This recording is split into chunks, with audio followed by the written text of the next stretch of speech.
and now is who we have in charge of creative in WWE. See, I said in a video a few months ago that Triple H is a huge fan of tag team wrestling, as evident by his time running NXT as well as his own tag team runs as an active performer. And that feeling doesn't stop with just the men's tag division. In fact, I'd wager as much as to say that the women's tag titles stand a reasonable chance to mean even more than the men's titles if we allow my homie Triple H to cook.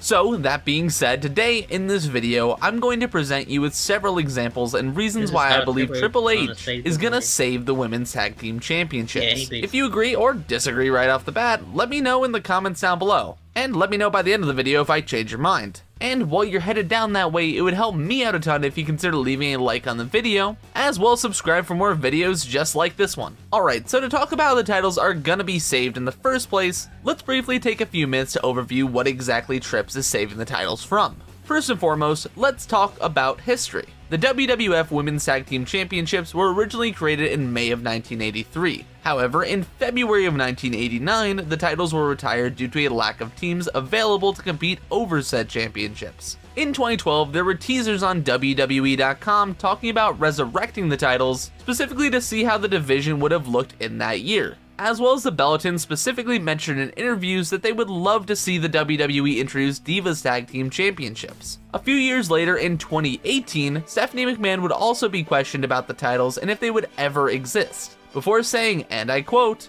"Not quite yet, but that's absolutely something we've heard loud and clear from our fan base, and it's something we're keen on implementing as soon as we're able to." These rumblings and the concept of reviving the women's tag titles was something the larger WWE fan base was super keen on during 2018. And as something of an early Christmas present, on December 24th, 2018, Vince McMahon would announce that the titles would be introduced in 2019. This materialized on Raw in one of Alexa's A Moment of Bliss segments, where she would reveal the belts as well as announce that 6 teams from Raw and SmackDown would compete over the titles inside of a tag team elimination chamber match to crown the inaugural champions. The teams would consist of Bayley and Sasha Banks, Carmella and Naomi, the Iconics, Mandy Rose and Sonya Deville, Nia Jax and Tamina, and finally the Riot Squad's Liv Morgan and Sarah Logan. Ultimately, the match would see the team of Bayley and Sasha become the inaugural tag team champions in what was genuinely an extremely feel-good moment at the time. This first match, as well as the general idea of the division in that moment, had a lot of work to do in making these titles truly mean something. But by the same notion, they had a lot of promise. At minimum, at the very start, there were around 8 to 10 teams who could all viably compete over the gold,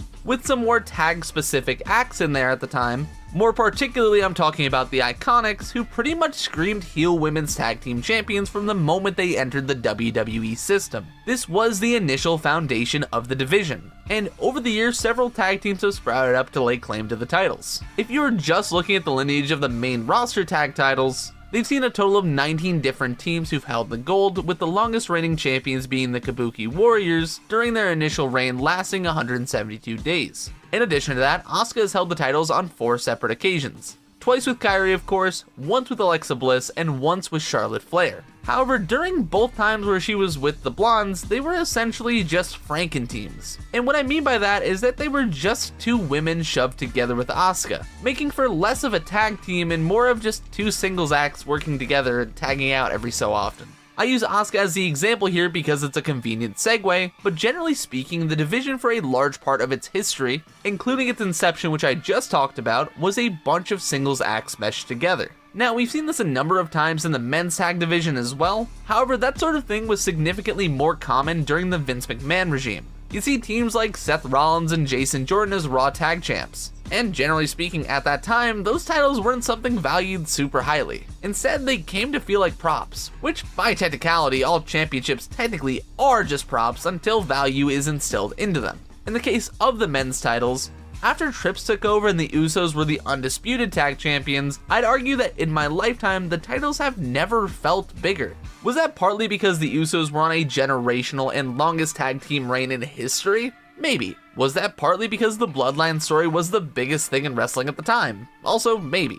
Even still though, after those titles were taken off the Usos and went to Sami Zayn and Kevin Owens, and that trend continued when the Judgment Day won them too. Well, and then they went to Cody and Jay, and it was a bit goofy and perhaps not the best for the titles, but it only lasted a week before Finn and Damian picked them back up and further legitimized the titles through constant defenses and great matches. Now, you might be thinking to yourself, how does this relate to the ladies and their titles? It's really simple. Triple H is in charge now, and since it's time running Raw and SmackDown, he has successfully rehabilitated the Intercontinental title, given us a second world title for top guys to chase down, as well as changed the looks of several titles to reflect a more prestigious and less toy-like look for them. I mentioned at the top of the video, but the guy is known to love some good tag team wrestling. There's a reason why there's a men's and women's Dusty Cup in NXT, and it's because he wanted tag team wrestling to be a featured presentation for guys and gals.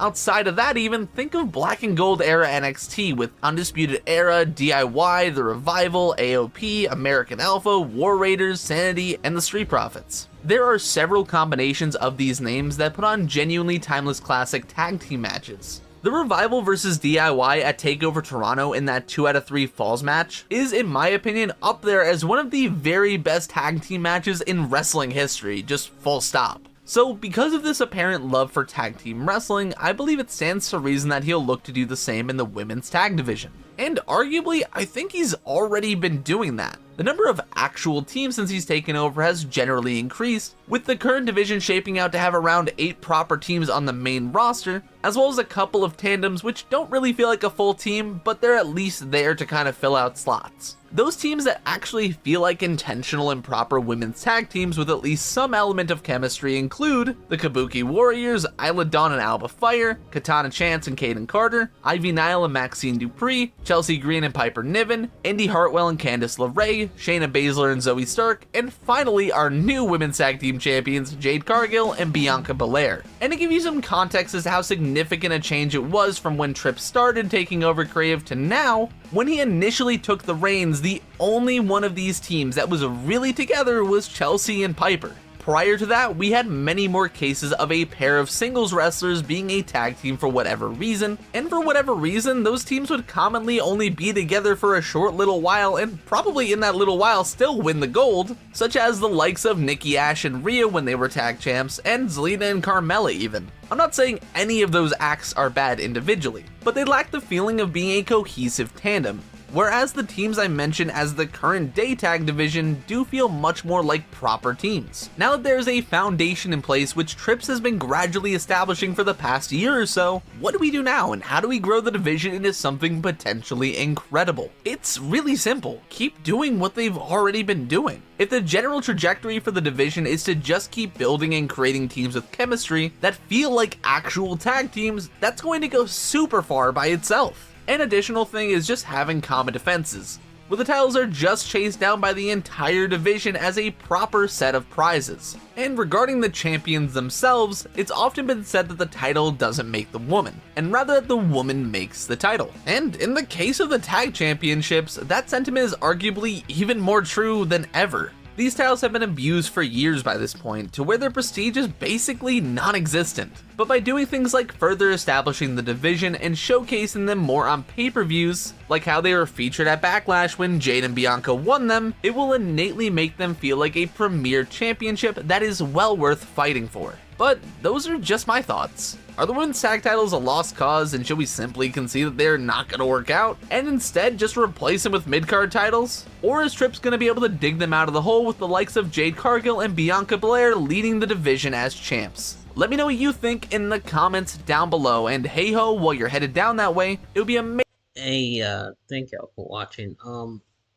Let me see, if they make mid-card belts, they gotta get rid of the tag championships, because there's no reason for them at that point.